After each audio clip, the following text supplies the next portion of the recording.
പുതിയ സർക്കാരിന്റെ വിവിധ മേഖലകളിലേക്കുള്ള ആദ്യഘട്ട ആനുകൂല്യ വിതരണം സംസ്ഥാനത്ത് സജീവമാകുന്നു.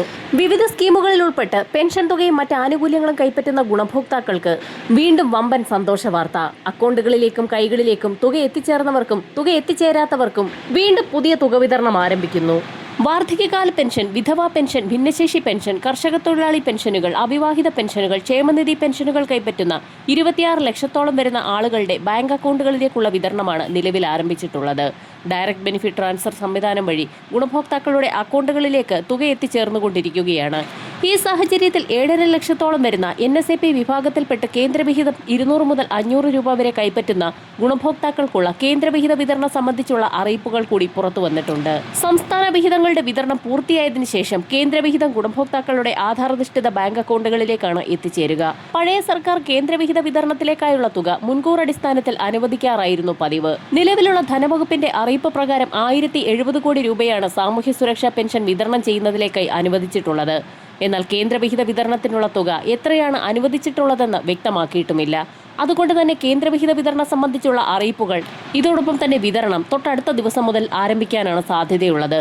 24.47 ലക്ഷത്തോളം വരുന്ന കൈകളിൽ തുക സ്വീകരിക്കുന്ന ഗുണഭോക്താക്കൾക്കുള്ള വിതരണം 2026 മെയ് മാസം 29-ാം തീയതി വെള്ളിയാഴ്ച മുതൽ ആരംഭിക്കുന്നതാണ്. മസ്റ്ററിംഗ് പൂർത്തിയാക്കിയിട്ടില്ലാത്ത ഗുണഭോക്താക്കൾ, വരുമാന സർട്ടിഫിക്കറ്റുകൾ സമർപ്പിച്ചിട്ടില്ലാത്തവർ, ക്ഷേമനിധി ബോർഡുകൾ വഴി പെൻഷൻ തുക സ്വീകരിക്കുന്നവരിൽ ലൈഫ് സർട്ടിഫിക്കറ്റുകൾ സമർപ്പിച്ചിട്ടില്ലാത്തവർ എന്നിവർ നിലവിൽ തുക മുടങ്ങിയിട്ടുള്ളത്.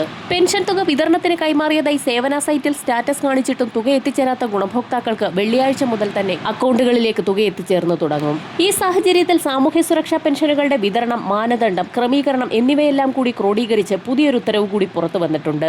ക്ഷേമനിധി ബോർഡുകൾ വഴി പെൻഷൻ തുക സ്വീകരിക്കുന്ന ഗുണഭോക്താക്കൾക്ക് പെൻഷൻ തുക എത്തിച്ചേർന്നു തുടങ്ങിയിട്ടില്ല. ഇവർക്കുള്ള വിതരണവും വെള്ളിയാഴ്ച മുതൽ സജീവമാകും. ക്ഷേമ പെൻഷൻ, വിവിധ മേഖലകളിലേക്കുള്ള ആനുകൂല്യങ്ങൾ എന്നിവ വിതരണം ചെയ്യുന്നതിലേക്കായി സംസ്ഥാന സർക്കാർ ചൊവ്വാഴ്ച 1800 കോടി രൂപയുടെ കടപ്പത്രലേലം മുംബൈ ഫോർട്ട് ഓഫീസിൽ ഇ-കുബർ പോർട്ടൽ വഴി നടത്തിയിരിക്കുകയാണ്. ഈ തുക കൂടി എത്തിച്ചേർന്ന സാഹചര്യത്തിൽ വെള്ളിയാഴ്ച മുതൽ വിതരണം സജീവമാകും. പഞ്ചായത്ത് ഡയറക്ടറേറ്റിൽ നിന്നും ഗുണഭോക്താക്കളുടെ ഏറ്റവും പുതിയ വിതരണ ലിസ്റ്റ് ഉൾപ്പെടെയുള്ള കാര്യങ്ങൾ കൃത്യമായി ലഭിക്കാത്ത സാഹചര്യത്തിലാണ് പെൻഷൻ തുക വൈകുന്നതിന് കാരണമായിരിക്കുന്നത്. അത് മാത്രവുമല്ല, സേവനയുടെ വെബ്സൈറ്റിൽ നിന്ന് ഗുണഭോക്താക്കളുടെ എണ്ണവും ലിസ്റ്റുമൊക്കെ അറിയേണ്ടതുണ്ട്. ഈ കാര്യങ്ങളെല്ലാം ഒരുപോലെ ക്രമീകരിച്ച് വേണം പെൻഷൻ വിതരണം പുനഃസ്ഥാപിക്കാൻ. ഡയറക്ട് ബെനിഫിറ്റ് ട്രാൻസ്ഫർ സംവിധാനമായതുകൊണ്ട് തന്നെ പെൻഷൻ തുക വിതരണം ചെയ്ത് ഏതാനും മണിക്കൂറുകൾക്കകം തന്നെ ബാങ്ക് അക്കൗണ്ടിലേക്ക് തുക ക്രെഡിറ്റ് ആവുന്നതാണ്. കഴിഞ്ഞ കുറച്ച് നാളുകളായി കേന്ദ്രവിഹിതം കേന്ദ്രം അനുവദിക്കാറില്ല. കേന്ദ്രവിഹിതം കൂടി സംസ്ഥാന സർക്കാർ നൽകണമെന്നുള്ള നിലപാടിലാണ് കേന്ദ്രം ഉറച്ചു നിൽക്കുന്നത്. അതുകൊണ്ട് തന്നെ കേന്ദ്രവിഹിതം കൂടി ചേർത്താണ് എല്ലാ മാസവും സംസ്ഥാന സർക്കാർ തുക അനുവദിക്കാറുള്ളത്. 200 മുതൽ 500 രൂപ വരെയുള്ള കേന്ദ്രവിഹിതം രണ്ടാം ഘട്ടമായി ഗുണഭോക്താക്കളുടെ ആധാരധിഷ്ഠിത ബാങ്ക് അക്കൗണ്ടുകളിലേക്ക് എത്തിച്ചേരും. മറ്റൊരു പ്രധാന അറിയിപ്പ്, സംസ്ഥാനത്തെ സാമൂഹ്യ സുരക്ഷാ ക്ഷേമ പെൻഷൻ തുകയുടെ വിതരണത്തോടൊപ്പം തന്നെ സ്ത്രീ സുരക്ഷാ പെൻഷൻ തുകയുടെ വിതരണം കൂടി ആരംഭിക്കുന്നു എന്നുള്ളതാണ്. ഏപ്രിൽ മാസത്തിലെ കുടിശ്ശിക കൂടി ചേർത്ത് 2 ഗഡുക്കളാണ് ഗുണഭോക്താക്കളിലേക്ക് എത്തിച്ചേരുക. സാധാരണക്കാർക്ക് ഏറെ ആശ്വാസകരമായ ഈ പദ്ധതി അത് തടസ്സമില്ലാതെ വരും ദിവസങ്ങളിലും തുടരുന്നതാണ്. നിലവിൽ 16 ലക്ഷത്തിലധികം ആളുകളാണ് ഈ പദ്ധതിയുടെ ആനുകൂല്യത്തിന് അർഹരായിട്ടുള്ളവർ.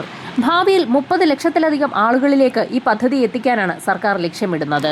ജനക്ഷേമപരമായ ഇത്തരം പദ്ധതികൾ പുതിയ സർക്കാരും തുടരുമെന്ന് മുഖ്യമന്ത്രി VD സതീശൻ നേരത്തെ തന്നെ അറിയിച്ചിട്ടുള്ളതുകൊണ്ട് തന്നെ ഒരു തടസ്സവും കൂടാതെ സ്ത്രീ ഗുണഭോക്താക്കളിലേക്ക് ഈ പെൻഷൻ തുകയും എത്തിച്ചേരും. ഇതുവരെയും അപേക്ഷ വെച്ചിട്ടില്ലാത്ത ഗുണഭോക്താക്കൾക്ക് ഇപ്പോൾ പുതിയ അപേക്ഷകൾ സമർപ്പിക്കാവുന്നതാണ്.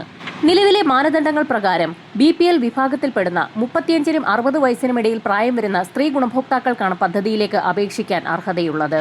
പെൻഷൻ തുക വർദ്ധിപ്പിക്കുന്നതിനെക്കുറിച്ചും APL വിഭാഗത്തിലുള്ളവർക്ക് കൂടി ഈ പദ്ധതിയിലേക്ക് അംഗത്വമെടുക്കുന്നതിനെക്കുറിച്ചുമുള്ള സുപ്രധാന പ്രഖ്യാപനങ്ങൾ ഉടൻ തന്നെ ഉണ്ടാകുമെന്നാണ് സൂചനകൾ പുറത്തു വന്നിരിക്കുന്നത്. വരുന്നയാഴ്ചയോടുകൂടി സ്ത്രീ സുരക്ഷാ പെൻഷൻ തുകയുടെ മുടങ്ങിയ ഗഡുവിന്റെ അടക്കം വിതരണം ആരംഭിക്കുന്നതാണ്. 2 മാസത്തിലെ സ്ത്രീ സുരക്ഷാ പെൻഷൻ ഇനത്തിലും സാമൂഹ്യ സുരക്ഷാ പെൻഷൻ ഇനത്തിലും ഗുണഭോക്താക്കൾക്ക് 4000 രൂപ വരെയാണ് പരമാവധി ഈ മാസം എത്തിച്ചേരുക. സാമൂഹ്യ സുരക്ഷാ പെൻഷൻ തുകയുടെ വിതരണം സംബന്ധിച്ചുള്ള അറിയിപ്പുകൾ ഉദ്യോഗസ്ഥർ നൽകുന്ന മുറയ്ക്ക് അറിയിപ്പ് വീഡിയോയിലൂടെ നിങ്ങളിലേക്ക് എത്തിക്കുന്നതാണ്. വരും മണിക്കൂറുകളിലെ സർക്കാർ അറിയിപ്പുകൾക്കായി ചാനൽ സബ്സ്ക്രൈബ് ചെയ്യാൻ മറക്കാതിരിക്കുക.